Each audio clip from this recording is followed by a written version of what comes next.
नमस्कार, राज्यसभा टीवी के इस खास कार्यक्रम में स्वागत है आपका। आपके साथ मैं हूं अभिलाषा पाठक।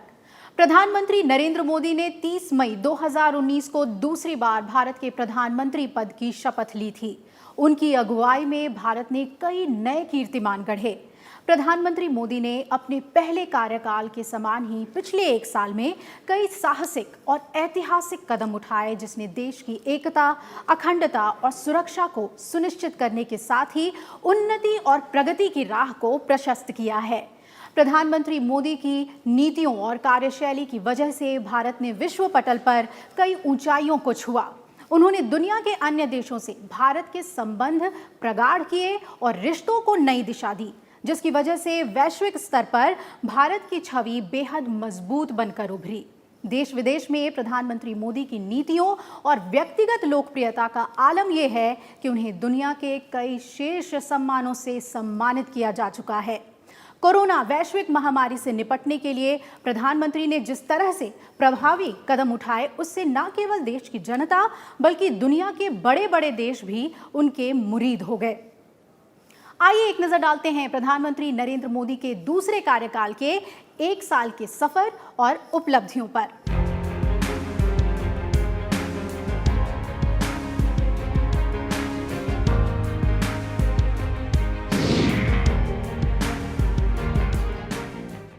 सत्रहवीं लोकसभा चुनाव में प्रधानमंत्री नरेंद्र मोदी की अगुवाई में बीजेपी ने ऐतिहासिक जीत दर्ज की। इसके साथ ही 30 मई 2019 को नरेंद्र मोदी ने भारत के प्रधानमंत्री के रूप में शपथ ली, जो उनके दूसरे कार्यकाल की शुरुआत थी। पहली बार बीजेपी ने अकेले अपने दम पर 300 का आंकड़ा पार कर लिया। 2014 के मुकाबले बीजेपी को 21 सीटें ज्यादा आईं। पहली बार गैर कांग्रेसी सरकार को दोबारा पूर्ण बहुमत हासिल हुआ है। आजादी के बाद पैदा होने वाले पहले प्रधानमंत्री नरेंद्र मोदी ने पहली बार 2014 से 2019 तक भारत के प्रधानमंत्री के रूप में कार्यभार संभाला था।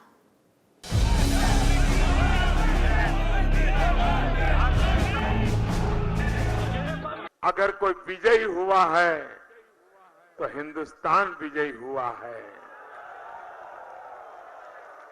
अगर कोई विजयी हुआ है तो लोकतंत्र विजयी हुआ है।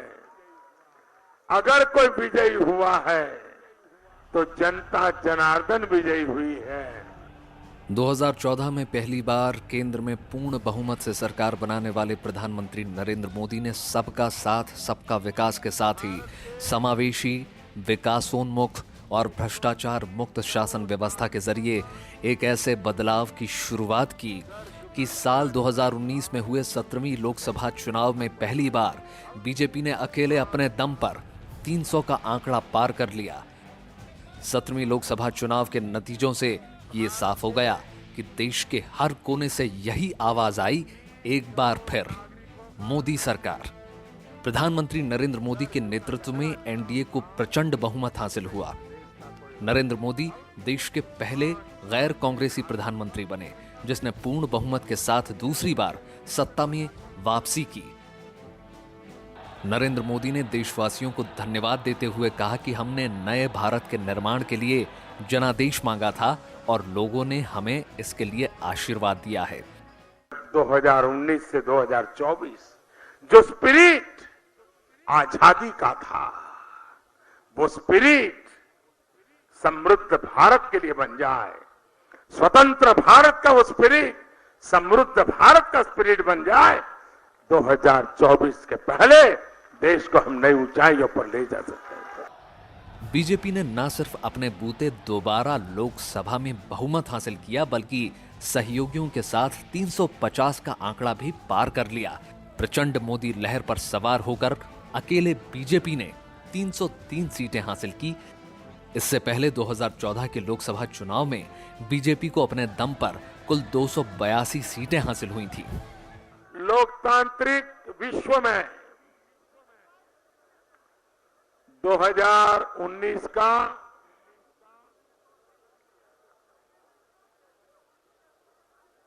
ये जो मतदान का सिर्फ आंकड़ा है, ये अपने आप में लोकतांत्रिक विश्व के इतिहास की सबसे बड़ी घटना है। 2019 के लोकसभा चुनाव की ऐतिहासिक जीत ने 2014 से 2019 के दौरान प्रधानमंत्री नरेंद्र मोदी की लोकप्रियता, उनकी सरकार की उपलब्धियों, आर्थिक, सामाजिक और जन कल्याणकारी योजनाओं के साथ ही उनके चुनाव अभियान की शानदार सफलता पर मुहर लगा दी। साझा विपक्ष के व्यापक विरोध के बावजूद नरेंद्र मोदी महाविजेता बनकर उभरे। देश भर में बीजेपी का परचम लहराया। लगातार दूसरी बार बहुमत मिलने को बड़ी और बढ़ी हुई जिम्मेदारी बताते हुए मोदी ने कहा कि वो बद इरादे और बदनीयत से कोई काम नहीं करेंगे। 21वीं सदी है, ये नया भारत है। ये चुनाव का विजय, कोई कहता है मोदी मोदी मोदी, ये मोदी का विजय नहीं है। ये देश में ईमानदारी के लिए तड़पते हुए नागरिक की आशा आकांक्षाओं का विजय है। 21वीं सदी के सपनों को लेकर के चल पड़े नौजवान का विजय है। पूरे देश की बात करें तो बीजेपी के वोट शेयर में भी खासा इजाफा हुआ। इस चुनाव में बीजेपी को 37.4% वोट मिले, जो पिछली बार यानी 2014 के लोकसभा चुनाव से 6.4% अधिक थे। 12 बड़े और प्रमुख राज्य ऐसे रहे जहां बीजेपी को 50% से ज्यादा वोट मिले। उत्तर प्रदेश में बीजेपी को 49.6% वोट मिले। यहां सहयोगी अपना दल के साथ पार्टी के वोट शेयर का आंकड़ा 50% को पार कर गया। एक और दिलचस्प पहलू ये रहा कि दुनिया में पहली बार जीएसटी लागू करने वाली सरकार सत्ता में लौटी। शानदार जीत से यह साबित हो गया कि विपक्ष ने जिन मुद्दों को लेकर सरकार को घेरने की कोशिश की, उन्हें जनता ने पूरी तरह से नकार दिया। Bureau report, Rajya Sabha TV. प्रधानमंत्री नरेंद्र मोदी ने अपने दूसरे कार्यकाल में भी ऐतिहासिक कदम उठाते हुए अनेक ऐसे विधेयकों को पारित कराया जो लंबे वक्त से लंबित थे और देश की प्रगति के लिए बेहद जरूरी थे।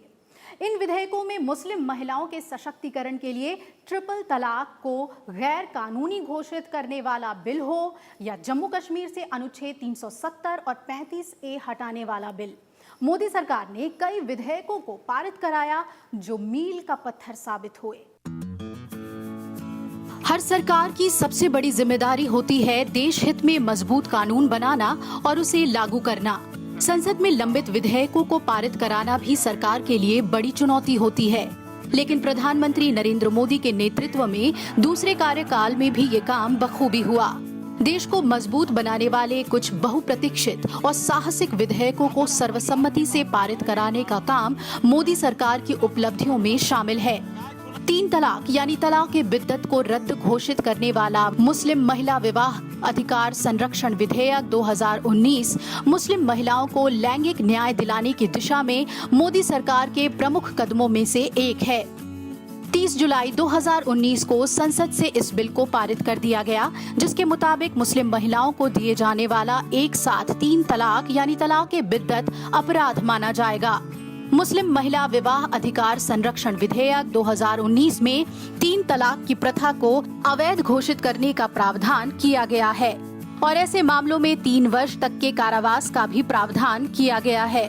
विधेयक को राष्ट्रपति रामनाथ कोविंद ने 31 जुलाई 2019 को अपनी मंजूरी दे दी, जिसके बाद मुस्लिम महिला विवाह अधिकार संरक्षण विधेयक 2019 पूरी तरह से कानून बन गया। एक हफ्ते के बाद ही मोदी सरकार ने वो साहसिक निर्णय लिया जो कोई भी सरकार आजादी के बाद और मोदी सरकार के पहले नहीं ले पाई थी। 5 अगस्त 2019 को जम्मू कश्मीर से अनुच्छेद 370 हटाने के लिए बहुप्रतीक्षित जम्मू कश्मीर पुनर्गठन अधिनियम 2019 को सरकार ने पेश किया। इसके साथ ही राज्य में लागू 35A विशेष नागरिकता अधिकार भी स्वतः समाप्त हो गया। 9 अगस्त 2019 को राष्ट्रपति की मंजूरी के बाद केंद्र सरकार ने जम्मू कश्मीर से अनुच्छेद 370 और 35A खत्म होने की सूचना संसद में दी। देश की अखंडता और सुरक्षा के लिए उठाया गया अब तक का ये सबसे बड़ा और साहसिक कदम था। इसके अलावा इसी सत्र में कुछ महत्वपूर्ण विधेयकों को भी मंजूरी मिली, जैसे उपभोक्ता संरक्षण विधेयक 2019, मोटर वाहन संशोधन अधिनियम 2019, राष्ट्रीय राजधानी क्षेत्र अनधिकृत कॉलोनियों के निवासियों के संपत्ति अधिकारों को मान्यता अधिनियम 2019, ट्रांसजेंडर व्यक्ति अधिकार संरक्षण अधिनियम 2019। जो काम पिछले 70 साल में नहीं हुआ, नई सरकार बनने के बाद 70 दिन के भीतर भीतर आर्टिकल 370 और 35A को हटाने का काम भारत की दोनों सदनों ने, राज्यसभा और लोकसभा ने 2/3 बहुमत से पारित कर दिया।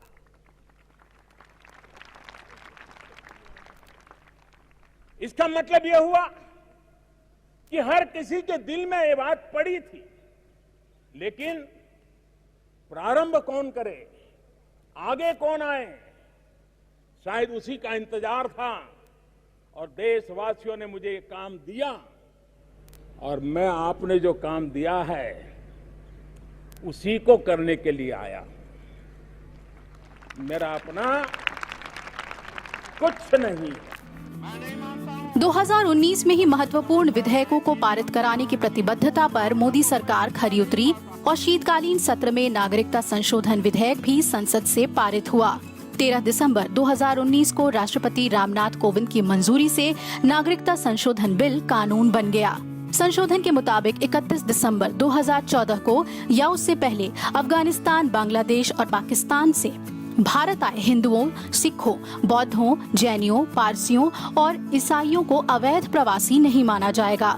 इस बिल का मकसद ऐसे अल्पसंख्यकों को नागरिकता देना है जो दूसरे देशों से प्रताड़ित होकर आए हैं।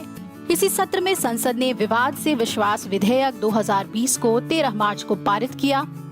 इसके अलावा ट्रांसजेंडर व्यक्ति अधिकारों की सुरक्षा विधेयक 2019, जलियांवाला बाग राष्ट्रीय स्मारक विधेयक, सरोगेसी विनियमन विधेयक 2019, इलेक्ट्रॉनिक सिगरेट प्रतिबंध विधेयक 2019, केंद्रीय संस्कृत विश्वविद्यालय विधेयक 2019 पास किया गया। शीतकालीन सत्र में लोकसभा से 14 और राज्यसभा से 15 बिल पास हुए।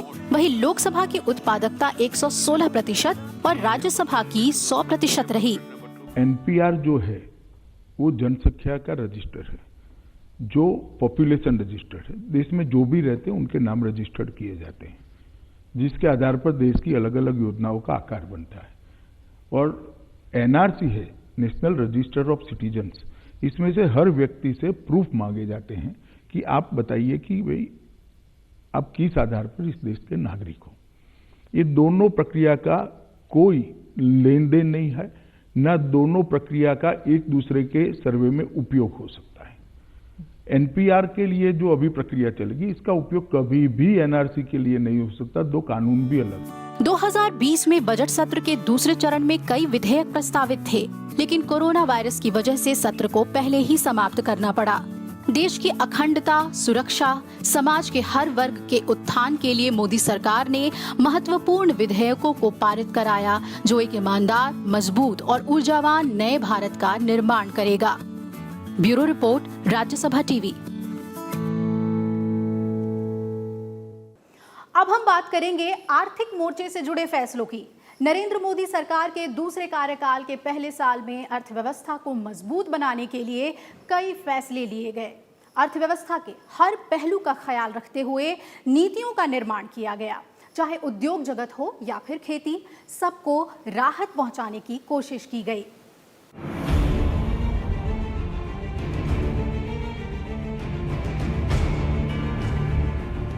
पिछले कार्यकाल की तरह नरेंद्र मोदी सरकार के दूसरे कार्यकाल के एक साल में भी आर्थिक मोर्चे पर कई ऐसे फैसले लिए गए जिससे अर्थव्यवस्था को मजबूती मिली। $5 ट्रिलियन की अर्थव्यवस्था के लक्ष्य के साथ सरकार ने कदम उठाने शुरू किए। भारतीय अर्थव्यवस्था से जुड़े हर पहलू को मजबूत करने की इच्छा शक्ति से सरकार ने काम करना शुरू किया।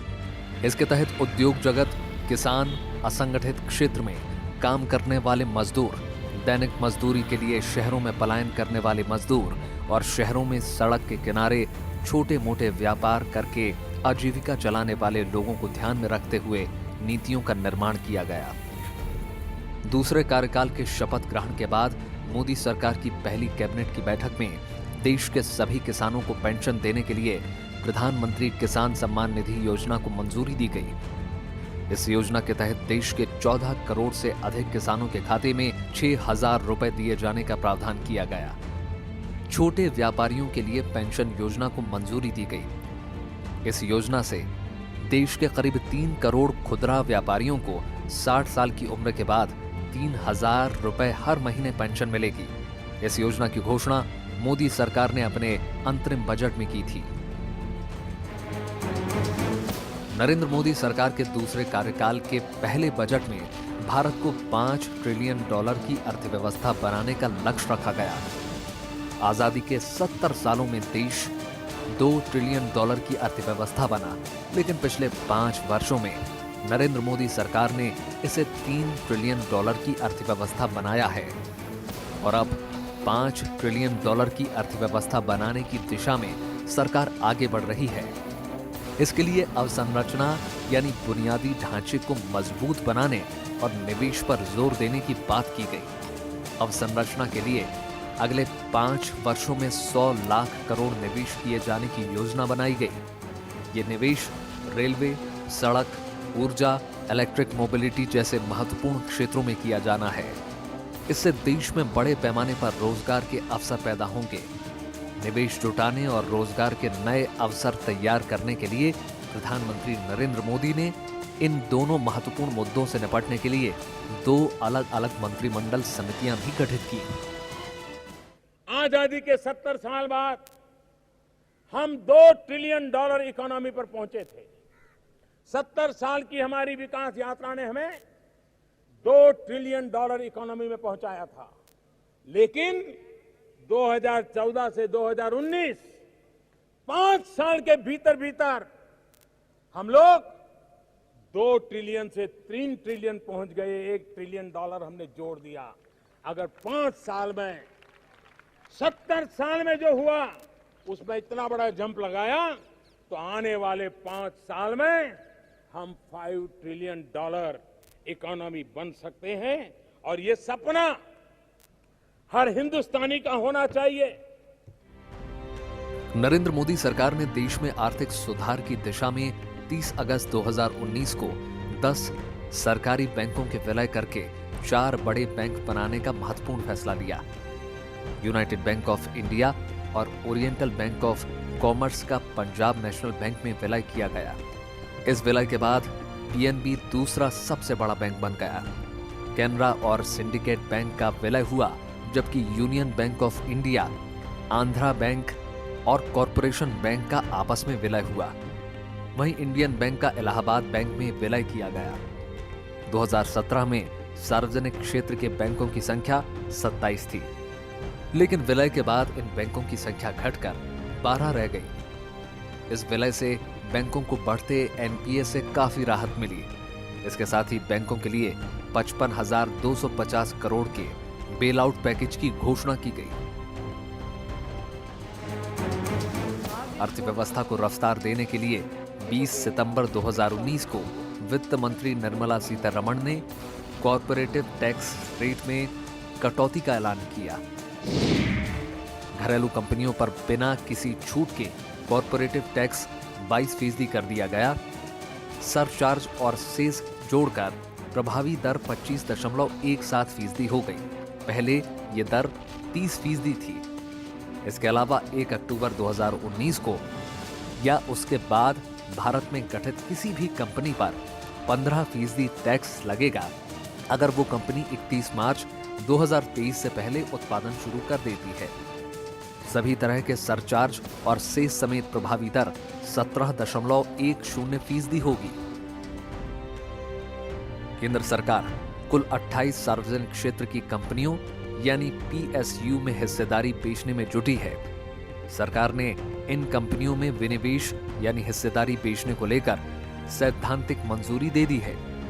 वित्त वर्ष 2020-21 के लिए सरकार ने विनिवेश से 2.10 लाख करोड़ रुपए जुटाने का बड़ा लक्ष्य रखा है। इस साल बीपीसीएल के अलावा एयर इंडिया और एलआईसी में सरकार अपनी हिस्सेदारी बेचकर पैसा जुटाएगी।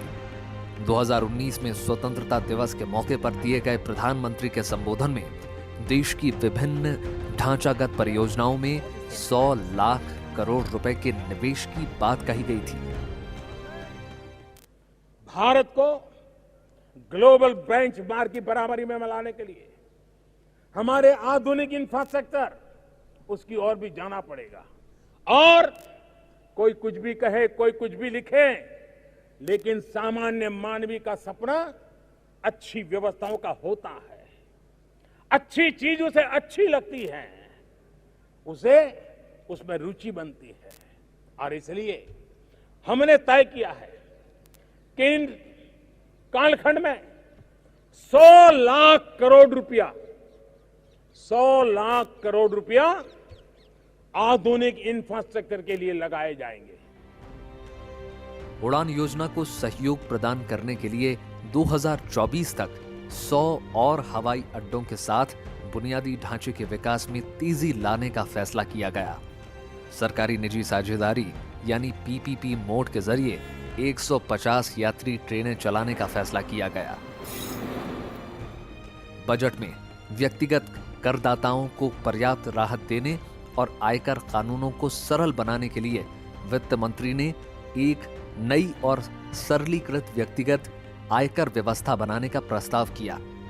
सूक्ष्म, लघु और मझोले उद्योग एमएसएमई क्षेत्र के उद्योग भारतीय अर्थव्यवस्था की रीढ़ हैं। एमएसएमई क्षेत्र के छोटे खुदरा व्यापारियों और दुकानदारों पर अनुपालन का भार कम करने के लिए एक महत्वपूर्ण फैसला किया गया। ऐसे उद्योग में ऑडिट के लिए कुल कारोबारियों की उच्चतम सीमा 5 गुना वृद्धि करके मौजूदा 1 करोड़ से 5 करोड़ रुपए करने का प्रस्ताव किया गया। बढ़ी हुई सीमा केवल उन व्यापारियों के लिए लागू होगी जो अपने व्यवसाय संबंधी लेन देन में 5% से कम कैश का प्रयोग करते हैं। विवाद से विश्वास योजना लाई गई। इसके तहत करदाता को सिर्फ विवादित करों की राशि का दान करने की आवश्यकता होगी और उसे ब्याज और दंड से पूरी तरह छूट देने की व्यवस्था की गई। रक्षा उत्पादन में आत्मनिर्भरता के लिए मेक इन इंडिया को बढ़ावा दिया जा रहा है। इसके तहत आयात पर प्रतिबंध लगाने के लिए हथियारों प्लेटफॉर्मों की सूची बनाना, आयातित पुर्जों का स्वदेशीकरण, घरेलू पूंजी खरीद के लिए अलग से बजट का प्रावधान जैसे कदम शामिल हैं। इससे हमारे बड़े रक्षा आयात बिल को कम करने में मदद मिलेगी। ऑटोमेटिक रूट से रक्षा विनिर्माण क्षेत्र में प्रत्यक्ष विदेशी निवेश की सीमा को 49 से बढ़ाकर 74% करने का ऐलान किया गया। रक्षा खरीद प्रक्रिया को समयबद्ध किया गया। तत्काल पैन जारी करने की प्रक्रिया को और अधिक आसान बनाने के लिए व्यवस्था शुरू की गई। इसके तहत अब आधार के जरिए ऑनलाइन पैन का आवंटन किया जाने लगा। सरकार के आर्थिक फैसलों की वजह से ही विश्व बैंक के कारोबारी सुगमता सूचकांक में भारत 146वें स्थान से उठकर 68वें स्थान पर आ गया है। Bureau report, Rajya Sabha TV. Narendra Modi सरकार के दूसरे कार्यकाल के 1 साल में सामाजिक कल्याण और महिला विकास के लिए भी कई महत्वपूर्ण कदम उठाए गए। इसके साथ ही किसानों और मजदूरों को राहत देने वाली कई लोक कल्याणकारी योजनाओं को अमली जामा पहनाया गया। 30 मई 2019 को नई सरकार बनने के साथ ही किसानों के लिए सौगात की घोषणा की गई। देश के सभी किसानों को पेंशन देने के लिए किसान सम्मान निधि का ऐलान किया गया। देश के 14 करोड़ से अधिक किसानों के खाते में 6,000 रुपए दिए जाने का फैसला किया गया। इस योजना का दायरा बढ़ाकर इसमें सभी किसानों को शामिल कर दिया गया। इस योजना के तहत किसानों को मिलने वाली राशि सीधे उनके खाते में जाती है। सरकार ने लॉकडाउन के बीच पीएम किसान योजना के तहत 9.13 करोड़ किसानों के खातों में 18,253 करोड़ रुपए भेजे हैं। किसानों को भेजी गई 18,253 करोड़ की रकम सरकार की तरफ से घोषित हुए 1,70,000 करोड़ रुपए के तहत पैकेज प्रधानमंत्री गरीब कल्याण पैकेज का हिस्सा है। पिछले साल प्रधानमंत्री किसान मानधन योजना लॉन्च किया गया। इसमें किसानों को पेंशन देने का इंतजाम किया गया। 2020-21 के बजट में कृषि, सिंचाई और ग्रामीण विकास के लिए 16 सूत्री कार्य योजना का ऐलान किया गया। इसके लिए 2.83 लाख करोड़ रुपए का आवंटन किया गया। कृषि ऋण के लिए 15 लाख करोड़ रुपए का लक्ष्य तय किया गया। सार्वजनिक और निजी भागीदारी के जरिए भारत रेल की ओर से किसान रेल सेवा शुरू करने का प्रस्ताव किया गया। पूर्वोत्तर और जनजातीय क्षेत्रों के जिलों को कृषि उत्पादों का बेहतर मूल्य मिले, इसके लिए उपाय किए गए। प्रवासी श्रमिकों को भारत में किसी भी फेयर प्राइस शॉप यानी उचित मूल्य वाली दुकान से राशन खरीदने में सक्षम बनाने के लिए मार्च 2021 तक प्रौद्योगिकी प्रणाली का उपयोग होगा। एक राष्ट्र एक राशन कार्ड, राशन कार्डों की पोर्टेबिलिटी की पायलट योजना का 23 राज्यों तक विस्तार करने का फैसला किया गया। इससे अगस्त 2020 तक राशन कार्डों की राष्ट्रीय स्तर तक पोर्टेबिलिटी के जरिए 67 करोड़ लाभार्थियों यानी 83% पीडीएस आबादी को इसके दायरे में लाया गया। 100% राष्ट्रीय पोर्टेबिलिटी के लक्ष्य को मार्च 2021 तक हासिल कर लिया जाएगा। इस योजना से एक प्रवासी कामगार और उनके परिवार के सदस्य देश की किसी भी फेयर प्राइस शॉप से पीडीएस का लाभ लेने में सक्षम हो जाएंगे। प्रवासी श्रमिकों और शहरी गरीबों के लिए सस्ते किराए के आवास परिसरों की योजना शुरू की जाएगी। केंद्र सरकार ने प्रवासी श्रमिकों और शहरी गरीबों के लिए सस्ते किराए पर रहने की सुविधा प्रदान करने के लिए योजना शुरू करने का फैसला किया है। रोजगार को बढ़ावा देने के लिए मनरेगा के आवंटन में 40,000 करोड़ रुपए की वृद्धि का फैसला किया है। सामाजिक कल्याण और महिला विकास के लिए भी कई फैसले लिए गए। छोटे व्यापारियों, दुकानदारों और स्वनियोजित व्यक्तियों के लिए राष्ट्रीय पेंशन योजना शुरू की गई है। ये एक स्वैच्छिक और अंशदायी पेंशन योजना है। इस योजना का नामांकन कॉमन सर्विस सेंटर के माध्यम से किया जाता है, जिसके देश भर में 3.50 लाख केंद्र हैं। स्वच्छ भारत मिशन के लिए 2020-21 में कुल 12,300 करोड़ रुपए का आवंटन किया गया है। जल जीवन मिशन के लिए 3.60 लाख करोड़ रुपए की मंजूरी दी गई है और वर्ष 2020-21 के दौरान इस योजना के लिए 11,500 करोड़ रुपए उपलब्ध कराए जाएंगे। वित्त वर्ष 2020-21 के दौरान पोषण संबंधी कार्यक्रमों के लिए 35,600 करोड़ रुपए का प्रस्ताव किया गया। महिला विशिष्ट कार्यक्रमों के लिए 28,600 करोड़ रुपए का प्रस्ताव किया गया। अनुसूचित जातियों और अन्य पिछड़े वर्गों के कल्याण के लिए 85,000 करोड़ रुपए का आवंटन किया गया। वरिष्ठ नागरिकों और दिव्यांगों के लिए 9,500 करोड़ रुपए का आवंटन किया गया। कोरोना वायरस की वजह से लॉकडाउन के दौरान 80 करोड़ गरीबों को 3 महीने तक हर माह 5 किलो गेहूं या चावल और पसंद की 1 किलो दालें मुफ्त देने का फैसला किया गया। 20 करोड़ महिला जनधन खाता धारकों को 3 महीने तक हर माह 500 रुपए देने का ऐलान किया गया। अप्रैल और मई की किश्त भेजी जा चुकी है। मनरेगा के तहत मजदूरी को 182 रुपए से बढ़ाकर 202 रुपए प्रतिदिन कर दिया गया है। इससे 13.62 करोड़ परिवार लाभान्वित होंगे। 3 करोड़ गरीब वरिष्ठ नागरिकों, गरीब विधवाओं और गरीब दिव्यांगजनों को 1,000 रुपए की अनुग्रह राशि पीएम गरीब कल्याण योजना के तहत देने का ऐलान किया गया। कर्मचारियों के लिए ईपीएफ अंशदान को अगले 3 महीनों के लिए 12% से घटाकर 10% किया गया। प्रधानमंत्री नरेंद्र मोदी ने 2019 के चुनाव में वादा किया था कि जल संबंधी मुद्दों से निपटने के लिए एकीकृत मंत्रालय का गठन किया जाएगा। इस वादे को पूरा करते हुए नरेंद्र मोदी सरकार ने जल संसाधन और पेयजल एवं स्वच्छता मंत्रालयों को मिलाकर जल शक्ति मंत्रालय बनाया। देश के हर भारतीय को साफ पेयजल उपलब्ध कराने के लिए जल शक्ति अभियान के तहत 256 जिलों के 1592 खंडों की पहचान की गई है। जिन जगह पर जल स्तर नीचे है उन जगहों की पहचान की जा रही है। सरकार ने हर घर में, हर नल में पानी पहुंचाने का लक्ष्य तय किया है। Bureau report, Rajya Sabha TV. प्रधानमंत्री नरेंद्र मोदी की प्राथमिकताओं में हमेशा मजदूर, किसान, वंचित वर्ग और महिलाएं रही हैं।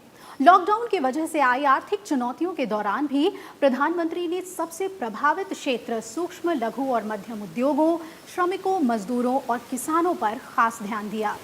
इनकी मदद और देश को आत्मनिर्भर बनाने के लिए प्रधानमंत्री नरेंद्र मोदी ने 20 लाख करोड़ रुपए के आर्थिक पैकेज का ऐलान किया, जो देश के जीडीपी का लगभग 10% है। 20 लाख 2020 में आत्मनिर्भर भारत अभियान को एक नई गति देगा।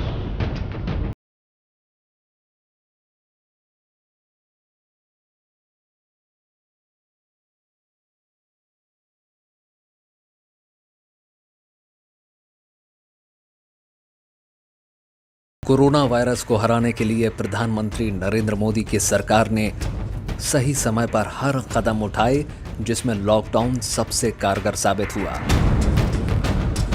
लॉकडाउन ने जहां इस बीमारी को फैलने से रोक पाने में काफी मदद की, वहीं आर्थिक गतिविधियों पर रोक ने हर सेक्टर पर असर डाला। सरकार इन चुनौतियों के लिए पहले ही तैयार थी, लेकिन सरकार की प्राथमिकता सबसे पहले मजदूर, छोटे कारोबारी और किसान थे। 12 मई को रात 8 बजे प्रधानमंत्री नरेंद्र मोदी ने राष्ट्र को संबोधित कर 20 लाख करोड़ की राहत पैकेज का ऐलान किया। प्रधानमंत्री ने देश के सभी सेक्टर्स की दक्षता बढ़ाने के लिए आत्मनिर्भर भारत अभियान का ऐलान किया। मैं आज एक विशेष आर्थिक पैकेज की घोषणा कर रहा हूं। यह आर्थिक पैकेज आत्मनिर्भर भारत अभियान की अहम कड़ी के तौर पर काम करेगा। देश के विभिन्न वर्गों को आर्थिक व्यवस्था की कड़ियों को 20 लाख करोड़ रुपए का संबल मिलेगा, सपोर्ट मिलेगा। 20 लाख करोड़ रुपए का एक पैकेज 2020 में देश की विकास यात्रा को 20 लाख 2020 में आत्मनिर्भर भारत अभियान को एक नई गति देगा। 13 मई से 17 मई तक सिलसिलेवार ढंग से केंद्रीय वित्त मंत्री निर्मला सीतारमण और वित्त राज्य मंत्री अनुराग ठाकुर ने पैकेजेस के बारे में जानकारी देना शुरू किया। आर्थिक पैकेज में सबसे पहले सूक्ष्म, लघु और मध्यम उद्योगों के लिए महत्वपूर्ण घोषणा की गई। कोविड-19 से सबसे ज्यादा प्रभावित वो उद्योग हैं जिन्हें सहायता की तुरंत जरूरत है। सरकार ने उनकी सहायता के लिए 3 लाख करोड़ रुपए का आवंटन किया। कर्ज के बोझ के शिकार छोटे लघु उद्योग के लिए 20,000 करोड़ रुपए के सब ऑर्डिनेट डेट का इंतजाम किया। एमएसएमई में इक्विटी इन्फ्यूजन के लिए 10,000 करोड़ रुपए के फंड्स ऑफ फंड्स की स्थापना की। सुधारों का ऐलान करते हुए सूक्ष्म, लघु और मध्यम उद्योग की परिभाषा बदल दी गई और निर्माण क्षेत्र में सूक्ष्म उद्योग के लिए निवेश की सीमा 1 करोड़ और टर्नओवर 5 करोड़ कर दी गई। लघु के लिए निवेश की सीमा 10 करोड़ और टर्नओवर की सीमा 50 करोड़ रुपए कर दी गई, जबकि मध्यम उद्योगों के लिए निवेश की सीमा 20 करोड़ रुपए और टर्नओवर 100 करोड़ रुपए कर दिया गया। इसके अलावा सरकार ने 200 करोड़ रुपए तक के ठेकों पर ग्लोबल टेंडर नहीं जारी करने का फैसला लिया और एनबीएफसी, एचएफसी और एमएफआई के लिए 30,000 करोड़ रुपए की स्पेशल लिक्विडिटी और एनबीएफसी के लिए 45,000 करोड़ रुपए की पार्शियल क्रेडिट गारंटी स्कीम 2.0 का भी ऐलान किया। लोगों के हाथों में और पैसा आए, इस मकसद से सरकार ने टैक्स को लेकर भी कई घोषणाएं की। प्रधानमंत्री के आत्मनिर्भर भारत अभियान के लिए राहत पैकेज का दूसरा भाग आया 14 मई को। केंद्रीय वित्त मंत्री ने इसमें खासकर प्रवासी श्रमिकों, रेहड़ी पटरी वाले दुकानदारों, छोटे व्यापारियों और छोटे किसानों के लिए घोषणाएं की। इस पैकेज में प्रवासी मजदूरों के लिए अनाज की मुफ्त सप्लाई, अगले 2 महीनों के लिए प्रति व्यक्ति 5 किलो गेहूं या चावल और चना मुफ्त में देना, साथ ही सरकार प्रवासी मजदूरों के लिए अफोर्डेबल रेंटल हाउस स्कीम, छोटे व्यापारियों को मदद करने के लिए मुद्रा शिशु ऋण, नियमित रूप से कर्ज चुकाने वाले कामगारों को 12 महीने तक ब्याज में 2% की छूट, 50 लाख स्ट्रीट वेंडर्स के लिए भी 5,000 करोड़ रुपए के कर्ज और प्रत्येक कारोबारी को 10,000 रुपए तक की मदद का ऐलान किया गया। 6 से 18 लाख रुपए की सालाना आय वाले मध्यम वर्ग के परिवारों के लिए अफोर्डेबल हाउसिंग की क्रेडिट लिंक्ड सब्सिडी स्कीम को सरकार ने मार्च 2021 तक जारी रखने का ऐलान किया। कैंपा फंड के जरिए आदिवासी इलाकों में रोजगार पैदा करने के लिए 6,000 करोड़ रुपए का प्रावधान किया गया। किसान क्रेडिट कार्ड की पहुंच को बढ़ाया जाएगा और किसान क्रेडिट कार्ड के दायरे में मछुआरों और पशुपालकों को भी शामिल किया जाएगा। राहत पैकेज के तीसरे भाग में सरकार ने कृषि क्षेत्र में कुछ अहम सुधारों की घोषणा की। इसमें खास ध्यान खेती, मछली पालन और कृषि आधारित उद्योग पर रहा। किसानों को अपनी फसल का पूरा लाभ मिल सके, इसके लिए जरूरी है कि उनके पास फसल के रख रखाव का एक मजबूत इंफ्रास्ट्रक्चर हो। सरकार ने कोल्ड स्टोरेज, कोल्ड चेन और पोस्ट हार्वेस्टिंग मैनेजमेंट के लिए 1 लाख करोड़ रुपए की सहायता देने का ऐलान किया। कृषि क्षेत्र में निवेश और प्रतिस्पर्धा बढ़ाने के लिए सरकार ने एसेंशियल कमोडिटी एक्ट में संशोधन करने का ऐलान किया। इस संशोधन के बाद सीरियल्स, खाद्य तेलों, तिलहन, दालों, प्याज और आलू को डीरेगुलेट किया जा सकेगा। किसानों के लिए ई ट्रेंडिंग की सुविधा, फूड प्रोसेसिंग यूनिट्स का विकास। प्रधानमंत्री नरेंद्र मोदी के वोकल फॉर लोकल नारे को चरितार्थ करने के उद्देश्य से सरकार ने एक ऐसी योजना की शुरुआत की है जिसके जरिए भारत के विभिन्न क्षेत्रों के किसान अपने यहाँ की खास फसलों और फलों का प्रसंस्करण कर उनको पूरे देश में बेच सकेंगे। इसके लिए सरकार ने 10,000 करोड़ रुपए की एक स्कीम चलाई है। इसके अलावा हर्बल और औषधि प्लांट्स की खेती के लिए 4,000 करोड़ रुपए रखे गए हैं। वित्त मंत्री निर्मला सीतारमण ने आर्थिक पैकेज की चौथी किश्त पेश की और इस भाग के केंद्र बिंदु थे ढांचागत सुधार, रक्षा निर्माण क्षेत्र में सीधे विदेशी निवेश को 49% से बढ़ाकर 74% करना, रक्षा क्षेत्र में सुधारों की घोषणा में उन उपकरणों का आयात बंद करना जो भारत में बनाए जा सकते हैं, हथियारों और पुर्जों के देश में ही उत्पादन जैसे उपाय शामिल हैं।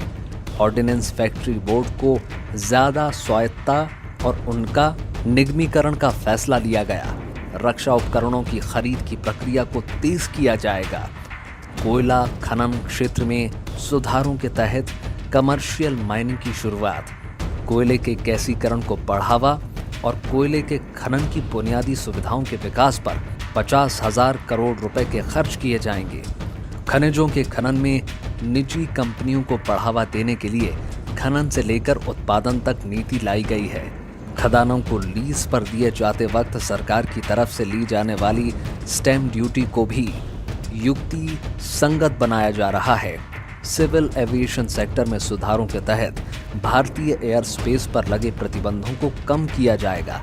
नगर विमानन क्षेत्र को 1,000 करोड़ रुपए का फायदा होगा। पब्लिक प्राइवेट पार्टनरशिप के जरिए 6 हवाई अड्डों के विकास को मंजूरी। पीपीपी के तीसरे चरण में 6 और हवाई अड्डों के विकास की योजना और देश में हवाई जहाज़ों के रखरखावों की सुविधा का विकास करना शामिल है। बिजली क्षेत्र में सुधारों में केंद्र शासित प्रदेशों में बिजली वितरण कंपनियों का निजीकरण और उपभोक्ताओं के अधिकार को तरजीह दी गई है। अंतरिक्ष क्षेत्र में भी निजी क्षेत्र की भागीदारी को बढ़ाना लक्ष्य है। ऊर्जा के क्षेत्र में पीपीपी मोड पर रिसर्च रिएक्टर स्थापित करना, खाद्य प्रसंस्करण के लिए भी पीपीपी मोड के तहत विकिरण तकनीक का विकास और स्टार्टअप इकोसिस्टम को भी न्यूक्लियर सिस्टम से जोड़कर नए इंक्यूबेशन सेंटर का विकास करना शामिल है। वित्त मंत्री निर्मला सीतारमण ने प्रधानमंत्री नरेंद्र मोदी द्वारा घोषित 20 लाख करोड़ रुपए के आर्थिक पैकेज का आखिरी वितरण 17 मई में पेश किया। इसमें ज्यादा तवज्जो कारोबार को दी गई। वित्त मंत्री ने ऐलान किया कि सभी सेक्टरों को निजी क्षेत्रों के लिए भी खोला जाएगा, लेकिन एक रणनीतिक सेक्टर में 4 से ज्यादा सार्वजनिक क्षेत्र की कंपनियां नहीं हो सकती। अगर किसी सेक्टर में इनकी संख्या 4 से ऊपर है तो उनका विलय कर दिया जाएगा या उनका निजीकरण किया जाएगा। स्वास्थ्य का बुनियादी ढांचा दुरुस्त करने के लिए निवेश बढ़ाने का फैसला। ब्लॉक स्तर पर लैब और जन स्वास्थ्य सेवाएं उपलब्ध कराने की योजना के साथ सरकार शोध पर खास ध्यान देगी। साथ ही राष्ट्रीय डिजिटल स्वास्थ्य मिशन के तहत राष्ट्रीय डिजिटल हेल्थ ब्लूप्रिंट लागू किया जाएगा।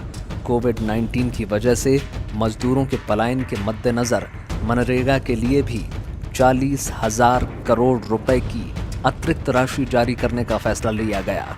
राज्यों पर पड़ रहे आर्थिक बोझ को देखते हुए उनकी उधार लेने की क्षमता को भी सकल राज्य घरेलू उत्पाद के 3% से बढ़ाकर 5% करने का फैसला लिया गया। हालांकि इस सुविधा को उठाने के लिए राज्यों को एक राष्ट्र एक ration card, ease of doing business, बिजली वितरण के संबंधित सुधार और शहरी और स्थानीय निकास राजस्व संबंधी सुधार लागू करने होंगे।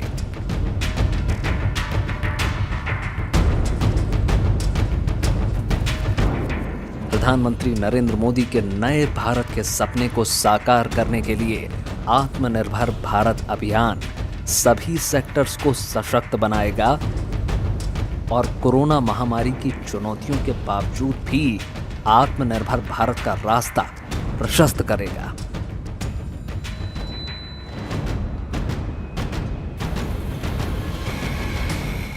साल 2014 में पहली बार केंद्र में सत्ता संभालते ही प्रधानमंत्री नरेंद्र मोदी ने ये साफ कर दिया था कि भारत की विदेश नीति लकीर की फकीर नहीं रहेगी। पहले 5 साल की छोटी अवधि में ही प्रधानमंत्री मोदी ने भारत की विदेश नीति में व्यापक बदलाव कर जता दिया कि भारत दुनिया की बड़ी ताकत बनना चाहता है, ना कि बैलेंसिंग पावर। प्रधानमंत्री मोदी ने 2019 में अपने दूसरे कार्यकाल में न केवल विदेश नीति को मजबूत आधार दिया, बल्कि उसके फलक को और अधिक विस्तार देकर वैश्विक स्तर पर भारत की छवि को बेहद सशक्त बनाया है।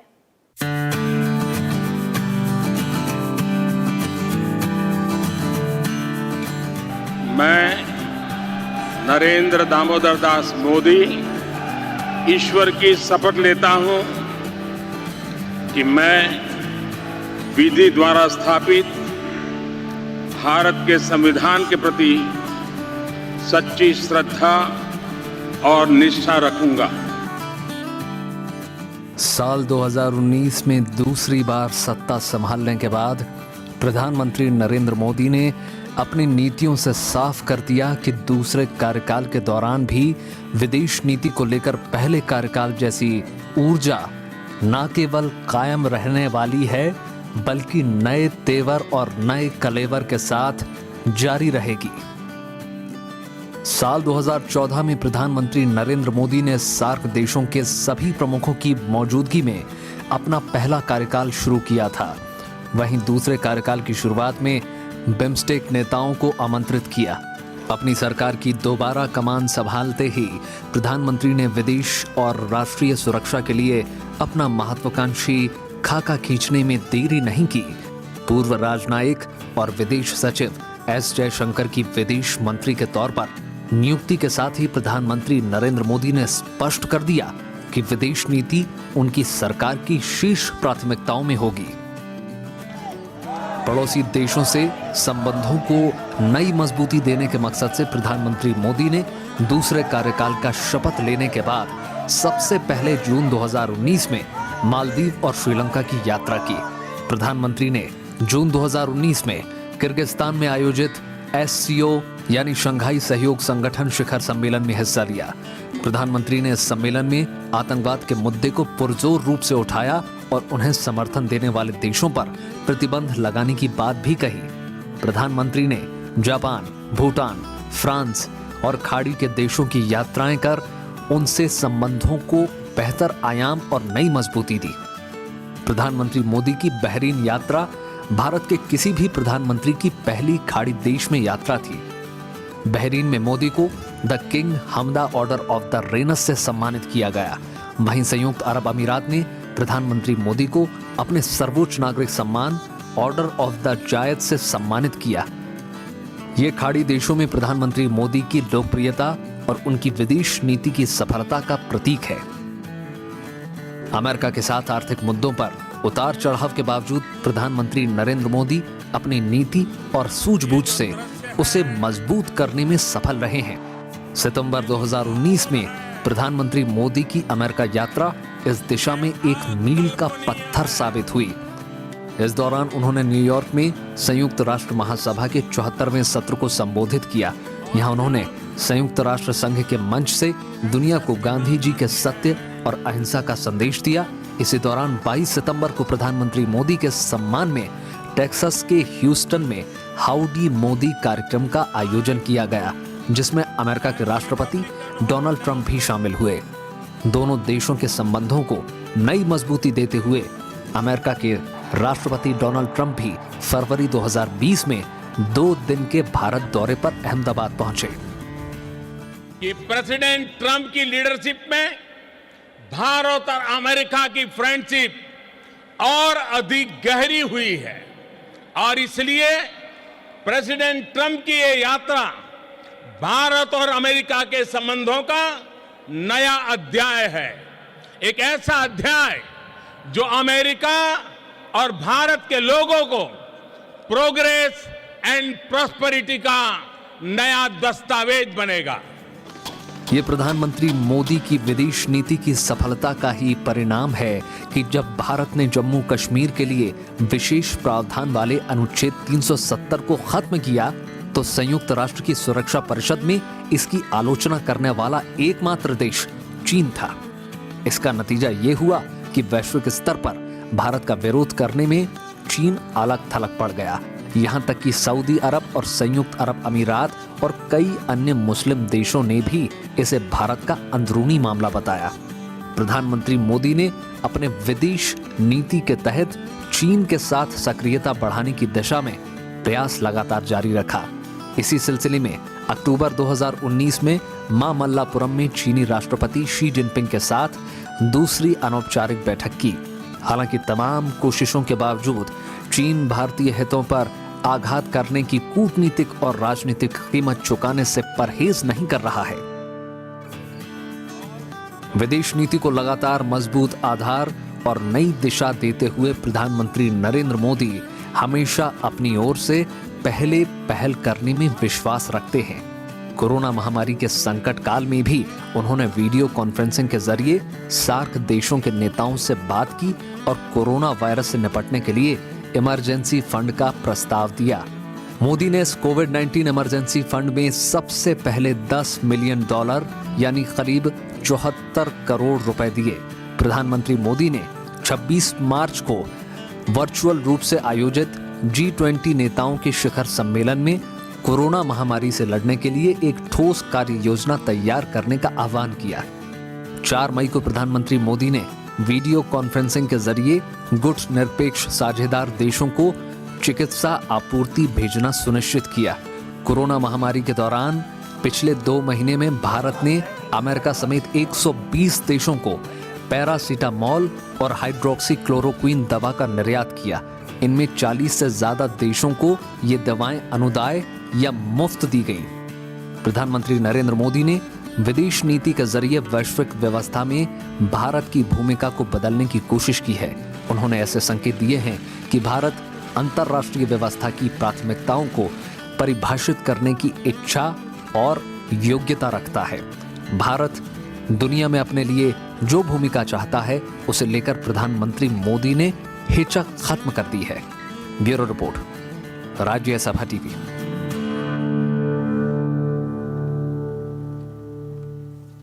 हमें उम्मीद है कि हमारा ये खास कार्यक्रम आपको बेहद पसंद आया होगा। आप जुड़े रहिए राज्यसभा टीवी के साथ। मुझे दीजिए इजाजत। नमस्कार।